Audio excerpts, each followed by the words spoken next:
Hey, it's Kurt again, and welcome back to the WP Tonic WordPress Basics course. In this lesson, we're going to specifically talk about how to modify the text and the images that came with your starter template.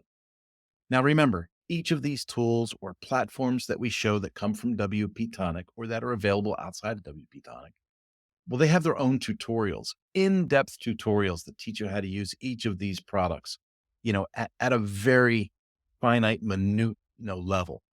Here in this course, our main purpose is to show you how to use these tools quickly, efficiently, and with a sense of confidence to get your minimal viable product to market. Okay. So very, very quickly, let me show you how to jump into Cadence blocks and make changes for the content that's included with your starter template. For instance, I'm going to go here. We're already in the edit screen of our homepage. And like we said in the previous lesson with Cadence blocks, you're going to see that as we move things around, as we move our mouse around, you're going to see different containers get highlighted.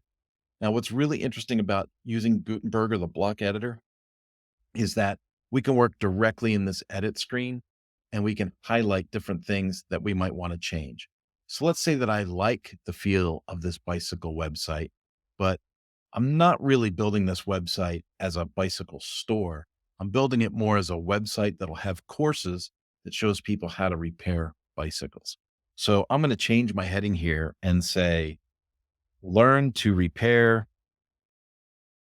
your bicycle with confidence. And of course, I type too fast and I make a mistake. There we go. Okay. So as we scroll that down, it's super easy to change that text. And if I wanted to keep, the bullet points, I could keep those and change those independently. Or if we take a look here, I can actually just go ahead and remove or delete those from the container if I choose to do that. So whenever we highlight a section inside one of our containers, you'll see that you have this full option here. Now, maybe because I made this a little bit longer in text, maybe I want to change the height of it, right? So we know that it's a heading, and H1 is one of our font selections from when we selected the starter template. But if we were to click on this, we'll see that we have H1, H2, H3, H4.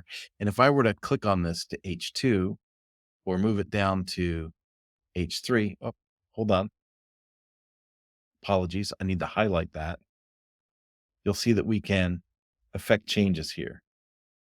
And you don't see a whole bunch of change, but you can see that it is changing in its style.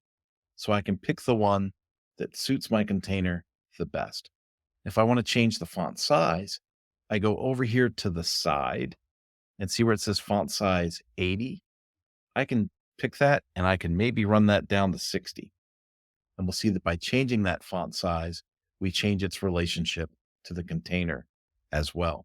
Maybe we want to change the line height. We can change that. By putting in Cadence Blocks and Cadence Blocks Pro, we get extra design elements that we're able to adjust. Maybe I want to center everything. Maybe I want to right justify things to the other side of my hero image. I can do all that directly here in this edit screen. As we go down, here's a video that's embedded, right? So we can take this YouTube video and we can replace that with a new YouTube video link. It could be YouTube, it could be Vimeo, it could be VideoPress, but we can change that. We can put that new URL in right here, and we'll have that new video embedded right to our homepage. Right here is an image, and we can change the image if we want. What? Hold on. We can go right to our media library and we see we've got a full array of images here that we could select. So let's say I select the one with the three bicyclists and I put that there and it changes that thumbnail image for that pop-up video. So hopefully you're seeing that by floating around and clicking on different things inside the page, you're able to change different things. For instance, this image is right here and we can edit that image or delete that image.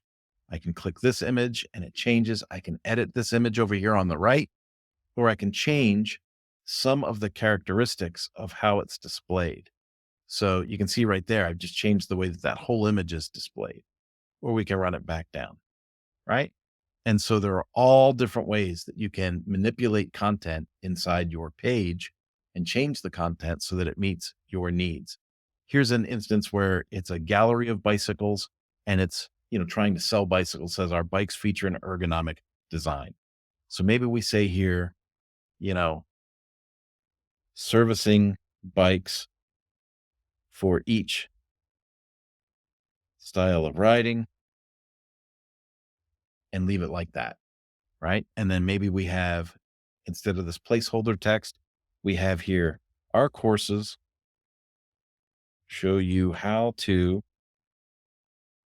service. I spelled how wrong. How to service bikes for your unique customer. And then we see that that's got a kind of a dangling leftover word right there. So maybe I want to change the size of this text so that it fits better. So we can come over here and maybe I want to change the color of it. Maybe I want to highlight this again and click on color and choose from the color palette and see it changes the color right there on the screen. Maybe I want to use a darker color for a little more accessibility. Okay. So we go ahead and we knock that out. Maybe what I want to do is I want to take this container right here and I want to set the background color to something a little different. And so we see that I've now changed the highlight there. Let's go take a look at this. We're going to update the page. And in WordPress, when you want to see a preview of your page, you click this right here. This gives you the preview of your page in a new tab. Here is our home page. Here is our new title that has been moved over with right justification. Here's the image that we changed. We changed that really quickly. As we go down, did I go past it? Nope, here we go. Here's the new title that we put in with the changed background color. And here's that new text that we had put in to replace. So as you can see, when you have a starter template, it gives you a lot of range of content that you're able to take and display. Now, one thing I want to get to really quickly, and let's close this tab and go back into our editing tab. And that's, a lot of these starter templates have extra content on the page that you really don't have a use for. And so the last thing you want to do is kind of just force yourself to use content that doesn't fit your use case. So let's say free test drive, free shipping, and free returns is something that we really don't want. We can go ahead and we can delete these right out of our page. And now that section is gone. And so now if we update again, and then we go and take a look at our updated page, we're able to scroll down and we'll see that that extra piece that we weren't using is no longer at the bottom of our website. So you can remove as many elements from the starter template as you want without damaging your site. Here's where I'd like to give you a pro tip on making changes to the website. If you were to go in and take a look at your pages, you could duplicate a page and save that page by renaming it. And then you could, modify and change and delete as much as you want off the page. And then if you found out that you were kind of like taking too much away or losing some of the content that you really meant to save, you can always go back, and put that saved page back in place and remodify and rechange.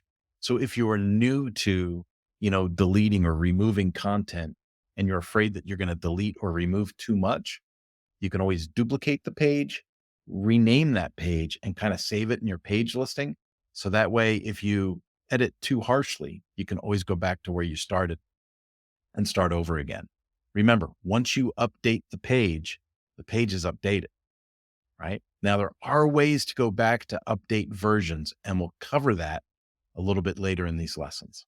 I'll talk to you soon.